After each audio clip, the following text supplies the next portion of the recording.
Hey guys, welcome back to my channel. Today's video is inspired by a video that I saw a couple of days ago. I think this was originally from Dandelion, right? So I will put their links down below as well as to the videos. I was commenting on one of the videos, how is this not a tag video? Because I think this is super fun and it also gives us the opportunity to take a look at our collection and see how they've grown over the years, over the months that we have been collecting. And I do admit I am quite guilty of, chasing one pen after the other and then just basically forgetting about it as soon as I have it in my collection. So I'm trying to steer away from that. I'm trying to be on Ban Island. And this is the perfect opportunity for me to, take a look at the wonderful collection that I currently have, and that there's really no need to add, something new unless it's a holy grail pen. That being said, let's start with the superlatives. So I love this tag, and of course, this will be a tag video, and I'm tagging every one of my friends here in YouTube and everyone who is in the pen community to also share with everybody their Fountain Pen Superlatives. Okay, so the first pen superlative is the first pen purchased. So this one is not anymore in my collection, but it's the Pilot Prera in the gray, I think slate. And it was actually in my earlier videos, I think my second or third video ever. And it's in the fine nib. I bought this from a local bookstore, and even if it writes, fine, it still writes really wet and broadly. That's why I was having a lot of smudges in my Hobonichi. So I decided to part ways with it. But yeah, that was actually my very first fountain pen purchase. The second pen superlative is the most recent pen purchased. So for me, it's still on its way here as of recording, and it is the Twisby Cerulean Blue in the extra fine nib. So I just purchased it yesterday because there was a sale in Lazada, the online commerce platform, and they were doing, cashbacks and free shipping, and there was a freebie from the seller, so I decided to, just get it. And I hope to share that with you once I have the pen with me. The third pen superlative is the smallest pen. And I actually have two pens to share with you. The first one is smallest in terms of height or the length. And the second one is the smallest in terms of its girth.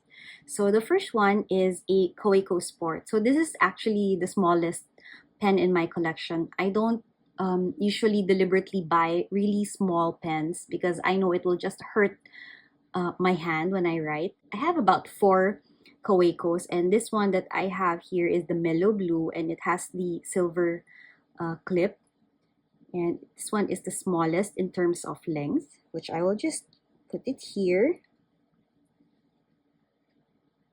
And the other pen that is smallest in terms of girth, meaning it's very slim, it's my Montblanc Bonheur Weekend. So this part here is actually the smallest. So lengthwise, it's still standard size, but this one here slims and tapers down. So yes, this is my smallest in terms of girth. And I'll just put it here together with my mellow blue. For the largest pen, I also will be sharing two pens. So the first one is the biggest in terms of length, the longest pen that I have, and the second one is the thickest, meaning like in terms of girth overall for the pen. So the first one, the longest one, is this one. It's the Platinum Curidas. It's my only retractable pen, and it's in the transparent blue and the extra fine nib. So this one is my longest pen. Really love it. I will just place it here. See? And my largest pen in terms of, the thickness of the pen itself is this one. It's a Montblanc Sir Arthur Conan Doyle Writer's Edition pen. This is actually a 146. So by standard, my other 146s would have the same size. But It's with the details that makes it a bit larger, a bit bigger, like this part here in the cap. However, when I write it and I use it, it's like any other 146 Legrand fountain pen. So only by these features make it, a bit bigger than the 146 Legrands, the Meisterstück ones. Okay. Wow, are you seeing a trend? It's all shades of blue. My youngest pen in terms of release would actually, I think it's the Twisby Eco Tea in the saffron. I think this is one of the new releases in 2022. And this one is inked with an equally yellow colored ink from the Manila Pen Show. But otherwise, I think this is my youngest pen, the Eco Tea Saffron.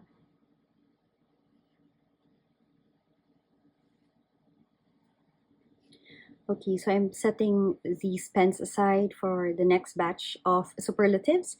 So the next one is the oldest pen. So I have two here because I'm not sure when exactly they were made, but these are both vintage pens and I got them all pre-loved from the Fountain Pen Palenque. So the first one is this Montblanc 320. Yeah, according to the seller, I think this is, maybe 70s or 80s. And they don't manufacture this anymore. This is in the extra fine nib. It still writes pretty well. So of course, fountain pens last a long time if you maintain and take care of them properly. The next one is another Mont Blanc, and this is the 146 Meisterstück. I think this may be a bit younger than the MB, the 320, mainly because this is still in production and this one, they don't make this anymore. Hi, Editing Karen here. So I just found out that this was made in the 90s. It has a two-tone nib and a brass piston, so it's definitely younger than the 320. So this is possibly one of my oldest pens, but I have a hunch it's probably this one.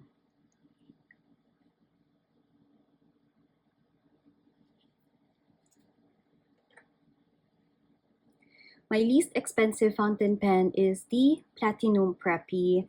This is perfect for beginners, and this one I purchased, I think, 200 yen, so maybe less than 100 pesos. So yeah, this is a very good beginner's fountain pen. If you want to dip your toes into the fountain pen world, this is a good place to start. It comes with a slip and seal cap so that if you decide to take a break, the ink will stay fresh even after a year, or so they claimed. So this one, you can't go wrong with a Platinum Preppy. My most expensive pen is my largest, and this is the Montblanc Sir Arthur Conan Doyle. So this is 60,000 pesos. And for now, I'm not gonna buy anything more expensive than this one. This is actually, something that I cherish. But at the same time, I've used this quite a lot in the latter part of 2022, early part 2023, until I had to send it back for repair. Okay. And last but not the least is my favorite everyday carry or EDC.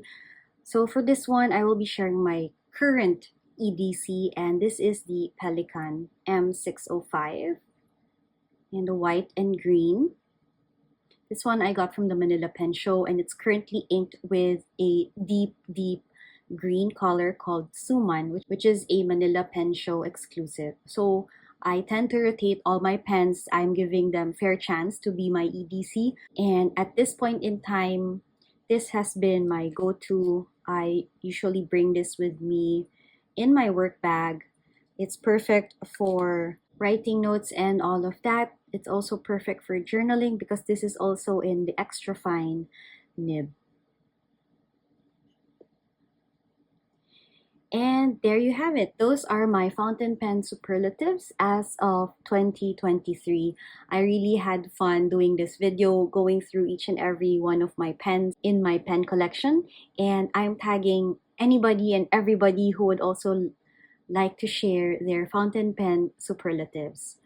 Okay, if you've liked this video, please give it a thumbs up. If you're new here, hi, my name is Karen. I'm a lefty who loves fountain pens, fountain pen inks, hobonichis, and journaling.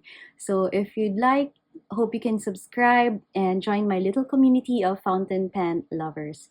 Thank you so much for watching, and I will see you in my next video. Bye, guys!